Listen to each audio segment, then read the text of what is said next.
Okay, now we're going to look at the part 2 of culture. So culture is not static. Forces, which include new technology, discoveries, inventions, immigration, and diffusion, work to produce cultural change and cultural diversity. This week, we're going to look at cultural change, cultural diversity, and culture shock, ethnocentrism, and cultural relativism, along with a few others in terms of the cultural views, the perspectives of culture. So let's begin our look at culture continued. Now, societies continually experience cultural change at both the material and non-material levels. Changes in technology continue to shape the material cultural society. Some definitions of influence on cultural change. I'm going to go through some of these and then we'll carry on. I've mentioned technology as at the heart of some of this. Technology are the changes that make significant differences in people's lives. For example, the printing press in around 1440 made the messages that people might want to communicate to others public.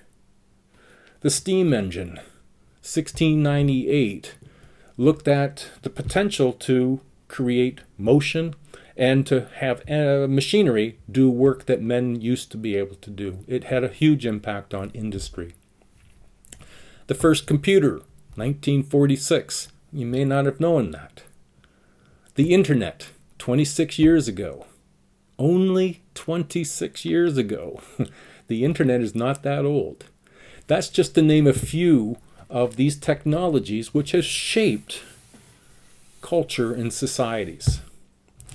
Now there's 3 other elements that I've touched on just in the introduction that I'll revisit.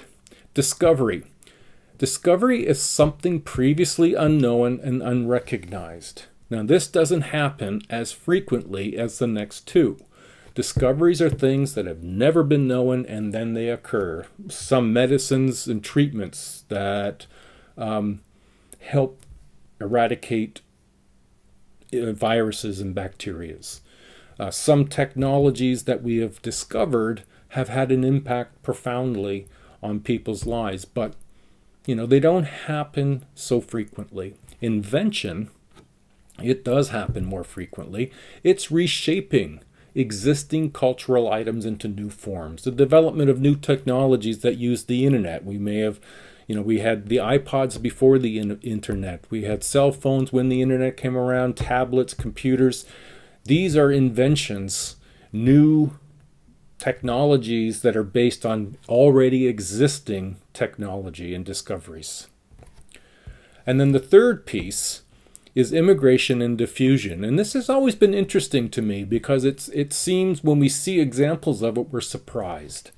So that is the transmission of cultural items and social practices from one culture to another. So if you've ever traveled around the world or you are from other parts of the world, there may be stores, for example, restaurants, products that you've seen in those other countries that are more normally based or are originated based in North America.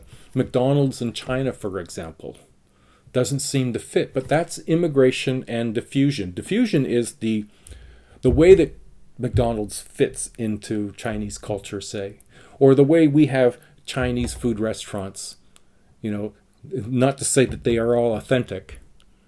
However, that diffusion of borrowing from one culture and introducing it into another culture is this diffusion. All parts of culture do not change at the same rate.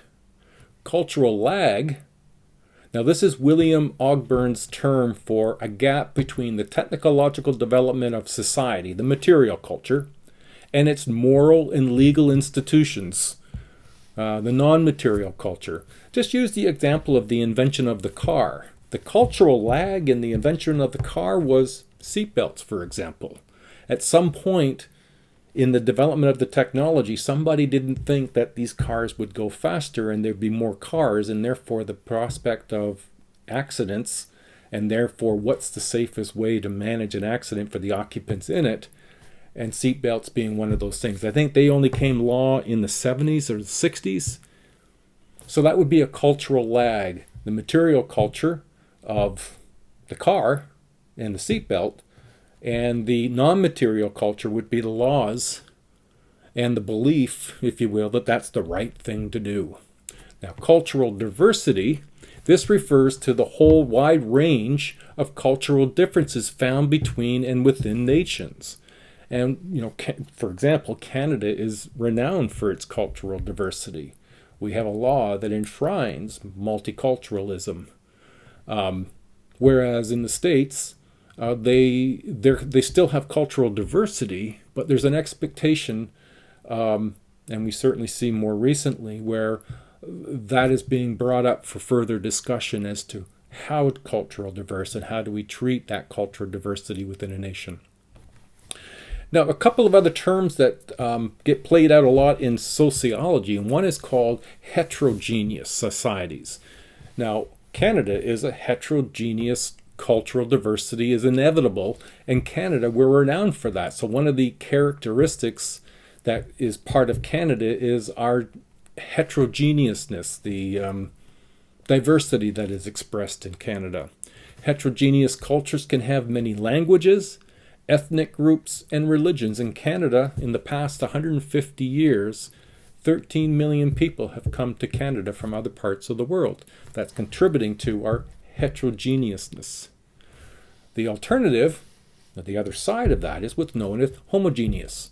There's one language, ethnicity, and religion, and the like. Sweden is a good example of that. Now, we could still argue that most parts of the world today are getting more and more heterogeneous than they are homogeneous, but there are still homogeneous cultures in our world today. And not to say that that's bad, it's just to say that's an alternative. And I should have reframed that better at the beginning. Now, there's two other terms I want to introduce you to. Subcultures. Well, we'll start with subcultures. It's a group of people who share a distinctive set of cultural beliefs and behaviors that differ in some significant way from the larger society. So subcultures are a culture among themselves while living in a larger culture, and their belief system might be different in some significant way and distinctive way from the larger culture. Some examples, and you might be familiar with some of these groups. The subculture group of the Hutterites. They've been largely out west, more Midwest, but the Hutterites are able to keep their own culture while adapting to technology of modern agriculture. Other Canadian examples would be Muslims, Italian Canadians, Orthodox Jews, Generation Xers, bikers. They all can have an element of this sort of subcultureness. Now, the other alternative to subculture is what's known as counterculture. Countercultures are groups that have strongly held beliefs that reject the dominant societal values and norms, and they seek alternative lifestyles. Now, they still occur, that you will find examples of that today. Some of the more common historic from more my generation, I guess, would be the beatniks of the 50s. They dressed differently. They listened to specifically different music. They had a belief about the culture that was important to them. The hippies of the 60s, they are often misunderstood in terms of what we think they are about. Neo-Nazi skinheads, they occur today as well as in the past, and the Al-Qaeda terrorist groups. These are counterculture groups, and they range from relatively benign, the beatniks of the 50s, the hippies of the 60s, to something a little more ominous out of the neo-Nazi skinheads and Al-Qaeda groups. So let's review some terms that we can fall within some of this cultural shift that occurs. Culture shock. The disorientation that people feel when they encounter culture radically different from their own. When they, you might have traveled yourself either to Canada or to other cultures, and going to these places may have ran into things that you went, whoa, wow. When people travel to other societies, they may not know how to respond in that particular setting. And it's that difference of cultural expectations that bang in front of your face that sometimes make us go, wow, I didn't realize. It's why when traveling, it's a good idea to visit sites of those countries to find out what are some of the things you need to be aware of. So, culture shock. Ethnocentrism. This is the tendency to regard one's own culture and your own group as the standard, and thus superior, whereas all the other groups are basically considered inferior. Now, this is based on the assumption that one's own way of life is superior to all others. And we often will express this. Sometimes the more positive way to express it would be your school's having an event, you're playing a game against another school, or your hockey team is playing against another hockey team. So you sing the school song and you pledge allegiance to your team jersey. That might be considered a positive ethnocentric thing to do. But the negative would be looking at other cultures in the world and judging them as less than yours because you value yours and think yours is the standard. And you forget that that other culture looks at your culture and maybe thinks the same thing. So who's right? So ethnocentrism is that tendency to regard our own as superior and everybody else's as inferior. Cultural relativity. Here, behaviors and customs of any culture must be viewed and analyzed by the culture's own standard. Helps us to get beyond the ethnocentric view of cultures. And that's a hard thing to do, but it is partly where you use your sociological imagination, is to get out of your own skin for a moment and view that culture from their own geographic location, their own cultural history, from their own people, from their own institutions, that those become important to them. And that's cultural relativity, as I don't judge that culture based on my standards of the culture that I'm from. And that's not easy to do. Now, although all sociologists share a similar purpose, they typically see culture through somewhat different lenses because they're guided by different theoretical perspectives in their research. So we're going to look at the few that we will revisit throughout the semester. Functionalists. Now, functionalist view of culture assumes a common language and shared values help produce consensus and harmony. So what's important from the functionalist perspective is that values and norms. Values would be the underlying belief that we hold as dear to us, and the norms would be those informal and formal ways of expressing those values, are the glue. And that's important from this group. It's the glue that holds the society together. Functionalists really just view that society is relatively stable because values and norms are static for the most part. They change, but not rapidly, and that's what holds everybody together. Now, Malinowski, he viewed that cultures function to meet our needs, people's needs, and they do so in very specific ways. One is through biological or physical needs, food and procreation. That's one of the purposes, one of the values and the norms. We form families, we have children, and we look after our physical needs through employment, buying a house or renting an apartment, looking after our children. Then the second is instrumental needs, that there are laws, there's education, there are instruments by which we can meet those physical needs and procreation needs and hold our society together. The third is integrative needs. Religion and art, for example, are the things that sort of give us other purposes and other ways of strengthening our cultural beliefs. Popular culture, may help to integrate people. Regardless of race, class, sex, age, or other characteristics, many people are brought together, at least in spirit, to cheer teams, compete in other major sporting events such as the Grey Cup and the Olympic Games. Television and the internet help integrate recent immigrants into the mainstream culture, whereas longer-term residents may become more homogenized as a result of seeing the same images being exposed in the same beliefs and values. And that's part of the functional perspective around continuity and values and norms holding the society together. Yet there may be, and there are, dysfunctions that are present. Dysfunctions are the discord, the violence in media, and the like may promote antisocial behavior, and that would be dysfunctional. But functionalists are willing to accept some dysfunction in the overall system as long as there's generally stability.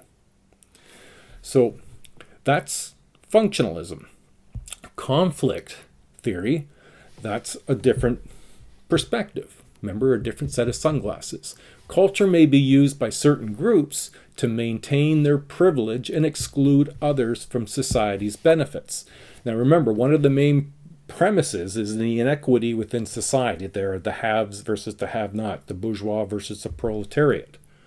And so, from cultural perspective, this group here tries to influence the overall societal experience to hold on to what they've got, and if it keeps people here, so be it, but as long as we hold what we have. As early conflict theorist Karl Marx stressed, ideas are cultural creations of a society by the most powerful members. Thus, it is possible for political, economic, and social leaders to use ideology, an integrated system of ideas that is external to and coercive of people, to maintain their positions of dominance in society. And that's a huge part of the conflict perspective, is that they work to keep this. The laws are in place to protect their positions.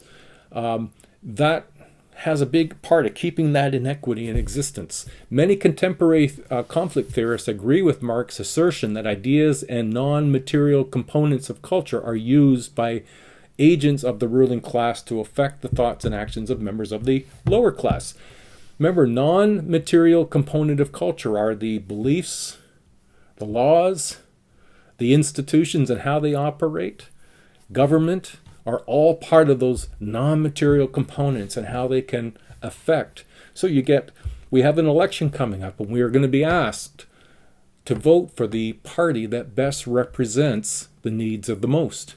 And you have different groups, conservatives, liberals, NDP, and the Green as being the four primary ones. Each has its own ideology, its belief about how they can best represent the society. Some are more interested in preserving status quo and the way things are, and others are trying to be more conscious of social issues. But they're different, and it's our responsibility to go vote and to vote. So I hope you will vote in this coming election in October. Oh, geez, I just lost the date on the top of my head. But please, if you're of age, vote. Moving along to mass media conglomerates such as, this is under conflict still, mass media conglomerates such as AOL, Time Warner, Disney, and Viacom. You may not even be familiar with all of those, but they are huge corporations with more than just what it sounds like. For example, General Electric isn't just doing light bulbs, they're doing insurance, airplane engines, they're doing they're one of the 25 largest corporations in the world. So mass media conglomerates create popular culture such as the films, the shows, and the amusement parks that support this belief system of what we should be doing. The top 10 corporations like P&G, Procter & Gamble, Kraft, and Unilever can and do influence our shopping about what is desirable, fashionable. If you're curious, check out Unilever's website, unilever.com, and see the products that they are responsible for. The two that jump out to me in terms of how these corporations will influence us and to what we think we want is the product Dove. The beauty campaigns promote women as strong individuals, but not based on their beauty alone. And Axe, which for the longest time did commercials where just about women were at the men's feet because they wore a certain cologne. Very opposing views, but owned by the same company. The company doesn't care that it's got a dichotomous introduction. They only care that they're influencing you to buy products that they sell. So it's an important element. They function to promote the increased consumption of commodities. People come to believe that they need these. Be a critical thinker. Buy what you need, not what they tell you you want or need. The third group, Symbolic Interactionists, they suggest people create, maintain, and modify culture as they go about their everyday activities. From this perspective, symbols make communication with others possible because they provide people with shared meanings. And people create, maintain, and modify culture as they go about their everyday activities. Because we have language, which is made of symbols, which help us to communicate, we can shape people's beliefs through social media, traditional media, the way we interact with people on a day-to-day basis, sitting on the bus, downtown, over lunch, all impact how we feel. It's where we find allegiance with people who think similarly and where we recognize differences. People negotiate their social reality. Values and norms are not independent realities that automatically determine their behavior. Rather, we tend to reinterpret them in each situation we encounter. This approach highlights how people maintain and change culture through their interactions with others. Just being in post-secondary is probably already starting to shape and change some of what you thought you knew. You're getting new information, you've met with new people, you've talked on topics you maybe haven't talked about before, all of which is shaping how you view the world around you. If I were to, as an example, if I were to reach out my hand and you stomped on my foot, I would probably reevaluate that gesture. Its meaning and my future action will be dependent on my reevaluating this particular gesture. That's symbolic interactionalism. And then the last group we're going to look at are the postmodern thinkers. Now they believe that that there are many cultures in Canada. So they don't believe in studying culture, they believe in studying cultures. Just in Canada alone, and they believe that we need a new way of conceptualizing culture in society. Some of the key theory that there's a Eurocentric lens that conditions our view of all cultures, and that culture of our age produces a social world that is not real, but it's simulated. And what they mean by that is much of what occurs in a postmodern world, which is what we're in terms of all the information technology and the access to content that we can get on the internet, creates a hyper-real, overly real, if you will, world